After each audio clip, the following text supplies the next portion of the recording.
Viva Voz, com Vera Magalhães.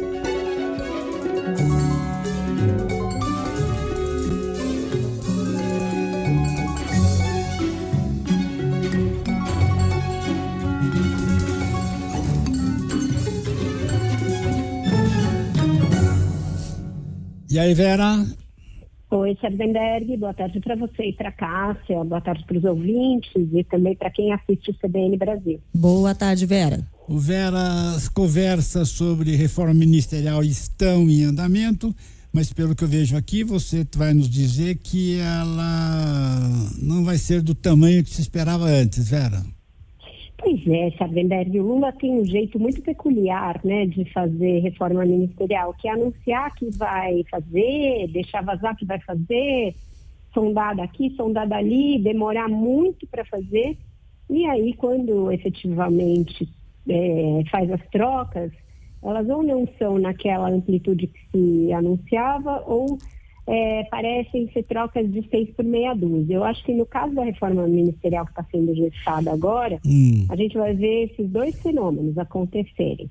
Tanto ela não será aquele elixir para todos os males que se desenhava no início, quanto naqueles postos em que forem feitas trocas, corre o risco de não ter nenhuma mudança significativa de rumo.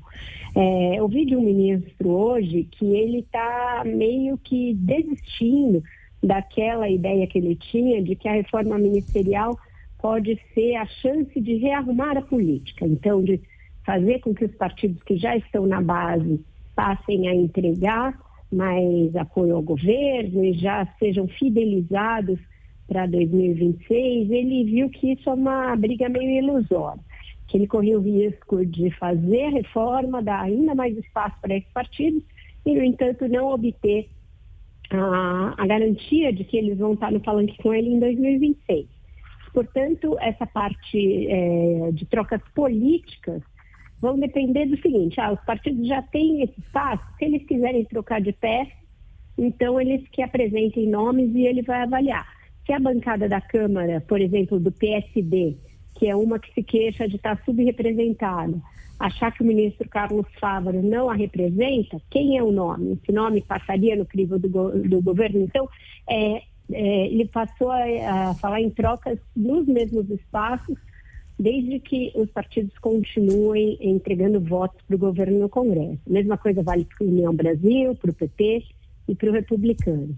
E aí a reforma se concentraria em resolver a política, em resolver os problemas onde eles estão. Então já foi a troca na comunicação e agora o presidente precisa resolver a sucessão interna do PT. Ele quer colocar lá o Edinho Silva, que é seu aliado de primeira hora, ex-prefeito de Araraquara, já foi ministro na gestão da Dilma, e encontravam uma certa resistência do grupo da Gleisi Hoffmann. E embora o Lula e a Gleisi nem sempre concordem, por exemplo, em termos de política econômica, etc., ela é alguém muito leal. Foi muito leal a ele no período mais difícil em que ele esteve preso e ele não vai deixá-la na chuva. Então, ele deverá encontrar um ministério para ela, que deverá ser a Secretaria-Geral da Presidência, portanto, vai levá-la para o Palácio.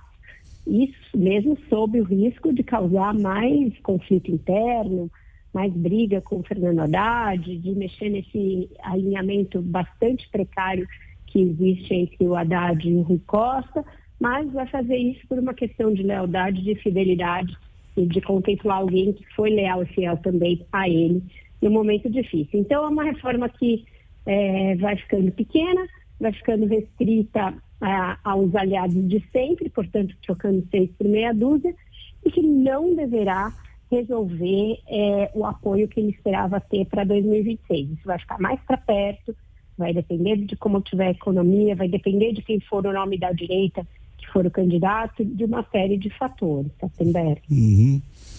E você comentou isso ontem, mas parece que de ontem para hoje evoluiu essa história de que a Gleisi Hoffmann vai mesmo pro ministério, né? Foi no fim de semana que isso aí andou mesmo. Eu soube que eles conversaram no fim de semana, que a própria Gleisi conversou com várias pessoas, dizendo que estava muito animada e que estava feliz com essa perspectiva, inclusive de ir agora, nesses primeiros momentos, e isso anteciparia de alguma maneira a sucessão no PT, faria com que ficasse o nome interino lá, e aí abriria o caminho para no meio do ano o Edinho ser nomeado em definitivo mesmo para assumir esse posto. Tá certo. Bom, e há outras informações sobre o governo Lula na coluna da Vera, que está no Globo de hoje, chama-se Economia, Geopolítica e Vida Digital deixam Lula perdido. Dificuldades dele de reagir às crises, né, Vera? Que foi nosso papo de ontem, né, Sardenberg? Me inspirou um pouco a coluna. Exatamente. Vera Magalhães, obrigado, Vera, e até amanhã e até mais tarde no Ponto Final às 6 horas. Isso, 18 horas. 18 horas, 6 horas. Obrigado. Diga, Vera. Não, isso aí, só falei isso aí. Tá certo. Obrigado, Vera, até. Até mais. Até mais, ótimo jornal para vocês. Tchau, tchau.